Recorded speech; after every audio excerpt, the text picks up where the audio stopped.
As being a media student, I have tried to incorporate different types of media technologies into all aspects of my work.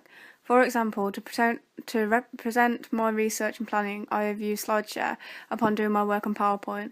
I have realised that this way of presentation for longer analysis and planning is a great form. It's easier to read and doesn't seem a lot to the onlooker. You can also break it down into shorter chunks, insert relevant pictures to help your analysis or planning. This presentation method was by far preferred throughout my blog. Prezi is another online resource in which to present your written information.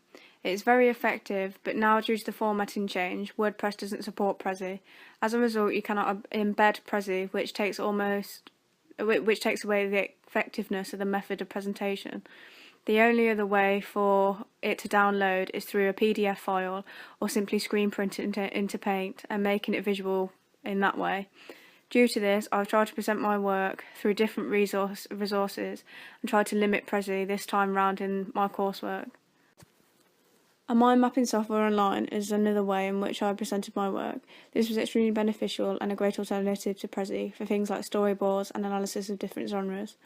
The reason as to why I found this effective was because it's easy to use and can be presented through colours. It's simple to upload to blogs, and once again, it is a lot more easier and interesting way to present my work. Voki and automated voices to read out information was also used in my research and planning and will be used in this evaluation.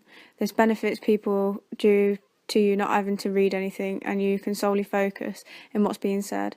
It differentiates from just reading text, which is one of the main reasons why I use this. Windows Movie Maker is a perfect way, along with iTunes and voice memo on your phone, to create a video of which can be uploaded onto YouTube and embedded easily onto your blog. Again, I found this type of media technology very good, as it can be used to present visual photographs along with audio and captions for text. You can alternate the speed of transitions of the slide to suit the need of the length of audio or text. This method is extremely beneficial to that who are more media-based. It's easier to view and listen to rather than looking at a whole page of text or analysis. For me, it was a lot more interesting to make and a lot less time-consuming, as well as the same time being very effective and useful in presenting my ideas.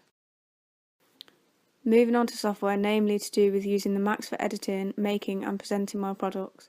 iMovie is the main software used for creating my trailer. I seem to grasp the understanding of the software quite quickly and become more confident using it compared to that of Final Cut. From using this, I am confident that I have completed a successful trailer, in my opinion, better than I thought in relation to the outcome. Garageband was another complex program. I attempted to make some suspense music for my trailer, but felt that it wasn't very effective and therefore didn't incorporate it into my work. I, of course, documented the experimental side of it and put it onto my blog with evidence of screenshots. LiveType was the most confusing of programs that I encountered on my journey. I had to use various YouTube tutorials to help.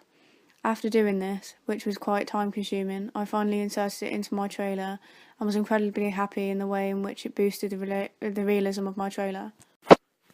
Photoshop was used to edit, create, for example, my logos, magazines and posters. Having used it for nearly 2 years, I felt comfortable using it to present the items above.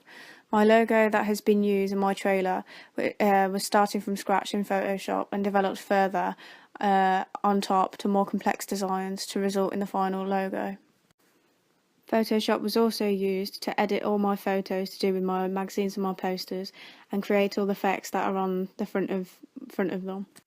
I did also briefly use Final Cut, but found it was too complex and too hard to work, so I've stayed with iMovie.